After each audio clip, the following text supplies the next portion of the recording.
ये building officially safe declare की गई थी। फायर रिस्क असेसमेंट अप्रूव हो चुकी थी। रेजिडेंट्स को बार बार कहा गया, don't worry, everything is under control. लेकिन 14 जून 2017 की रात लंदन के बीचों बीच 72 लोग जिंदा जल गए। और सबसे डिस्टर्बिंग बात, वार्निंग्स सालों पहले से मौजूद थी। आज हम बात कर रहे हैं ग्रेनफेल टावर फायर की। यूके हिस्ट्री का वो डिजास्टर जो एक्सीडेंट से ज्यादा सिस्टम फेलियर था। फायर एक्सीडेंट नहीं था, ये ignored warnings, compromise safety decisions और एक ऐसे एडमिनिस्ट्रेटिव सिस्टम का नतीजा था जो अकाउंटेबिलिटी से ज्यादा अपनी इमेज प्रोटेक्ट करता रहा।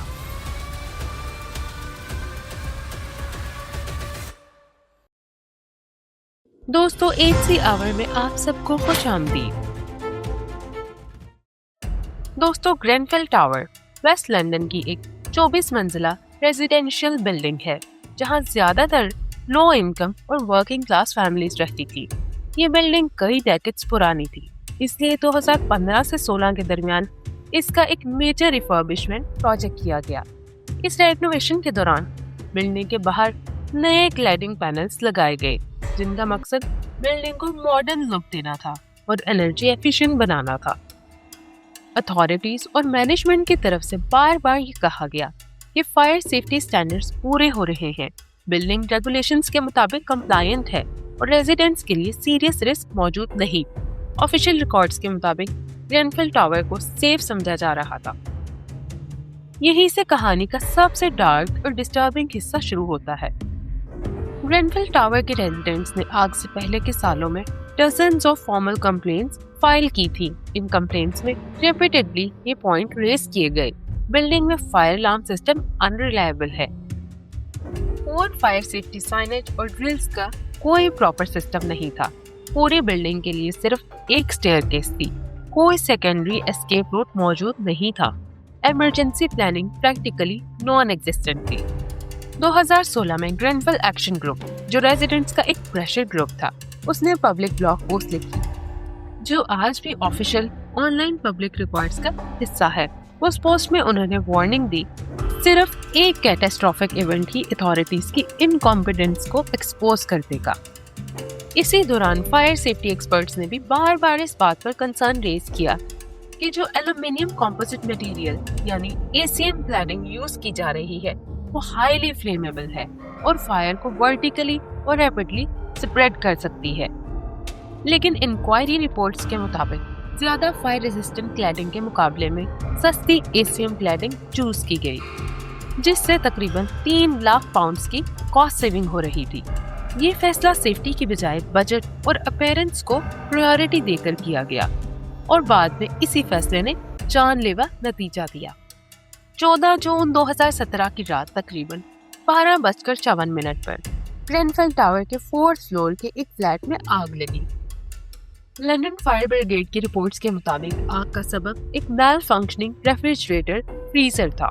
बिल्डिंग के ओरिजिनल फायर सेफ्टी डिजाइन के मुताबिक हर फ्लैट को एक फायर कंपार्टमेंट के तौर पर ट्रीट किया जाना था, यानी अगर आग लगती थी तो उसे कम से कम 60 मिनट्स तक उसी फ्लैट तक लिमिटेड रहना चाहिए था।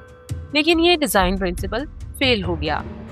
आग फ्लैट की खिड़की से बाहर निकली और बिल्डिंग के बाहर वाले हिस्से पर लग गई और ACM क्लैडिंग तक पहुंच गई। इंक्वायरी फाइंडिंग्स के मुताबिक यही क्लैडिंग फायर को वर्टिकली और हॉरिजॉन्टली स्प्रेड करने का टाइमली मीडियम बनी। सिर्फ कुछ ही मिनट्स के अंदर आग बिल्डिंग के बाहर से ऊपर तक फैलती चली गई और देखते ही देखते 24 मंजिला टावर के कई फ्लोर्स तक पहुंच चुकी थी। इसी दौरान रेजिडेंट्स को इमरजेंसी सर्विसेज की तरफ से स्टे पुट पॉलिसी पर अमल करने की एडवाइस दी गई, जो यूके की हाई राइज बिल्डिंग्स के लिए स्टैंडर्ड गाइडेंस होती है जब फायर एक सिंगल फ्लैट तक महदूद हो। लेकिन ग्रेनफेल टावर के केस में जब फायर कंपार्टमेंटेशन फेल हो चुकी थी और आग बिल्डिंग के बाहर से पूरी स्ट्रक्चर को इन्वॉल्व कर रही थी, स्टे पुट पॉलिसी प्रैक्टिकली तौर पर इफेक्टिव नहीं रही और इस केस में स्टे पुट डेथ सेंटेंस बन चुकी थी। इंक्वायरी के मुताबिक इसी वजह से कई रेजिडेंट्स अपने फ्लैट्स में ही फंस गए, क्योंकि उनके पास ना तो ऑल्टरनेटिव एस्केप रूट्स थे और ना ही वक्त पर updated evacuation instruction. London fire brigade के फायर फाइटर्स ने रात भर रेस्क्यू ऑपरेशन जारी रखा और इंक्वायरी रिकॉर्ड्स के मुताबिक उन्होंने हैजर्डस कंडीशंस के बावजूद रेपिडेडली बिल्डिंग के अंदर एंट्री ली।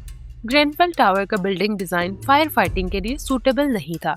पूरे टावर में सिर्फ एक सेंट्रल स्टेयरकेस मौजूद थी जो स्मोक, हीट और वैक्यूज के प्रेशर की वजह से जल्दी अनयूजेबल हो गई। इक्विपमेंट के हवाले से लंदन फायर ब्रिगेड के पास जो एरियल लैडर प्लेटफॉर्म्स थी उनकी मैक्सिमम रीच 10th फ्लोर तक थी, जबकि फायर 20th फ्लोर से भी ऊपर जा चुकी थी। इसका मतलब ये था कि ऊपर फ्लोर्स पर ट्रैप लोगों तक बाहर से डायरेक्ट एक्सेस मुमकिन ही नहीं था। कम्युनिकेशन भी एक मेजर इशू बनी। इंक्वायरी फाइंडिंग्स के मुताबिक कंट्रोल रूम और ऑन ग्राउंड टीम्स के दरमियान इंफॉर्मेशन फ्लो इनकम्प्लीट और डिलेड था। इसी वजह से इवैक्यूएशन स्ट्रेटजी को वक्त पर अपडेट नहीं किया जा सका।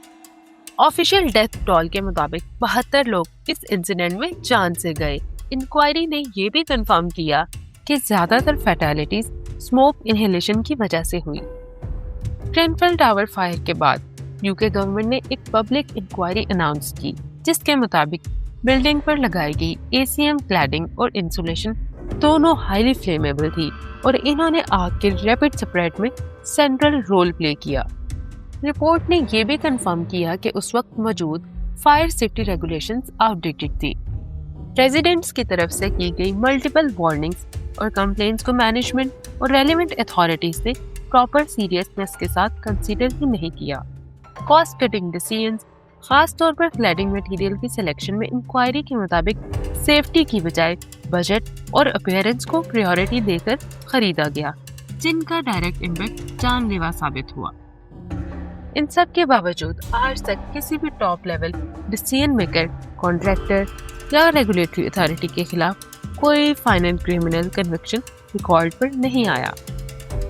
दोस्तों, ग्रेनफेल टावर फायर को ऑफिशियल इन्वेस्टिगेशंस ने नेचुरल डिजास्टर क्लासिफाई नहीं किया, बल्कि ये एक मैन मेड फेलियर का नतीजा था।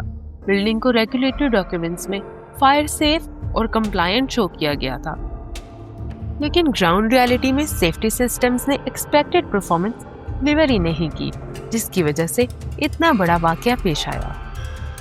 दोस्तों, ऐसे ही और रियल स्टोरीज के लिए देखते रहिए 8 आवर।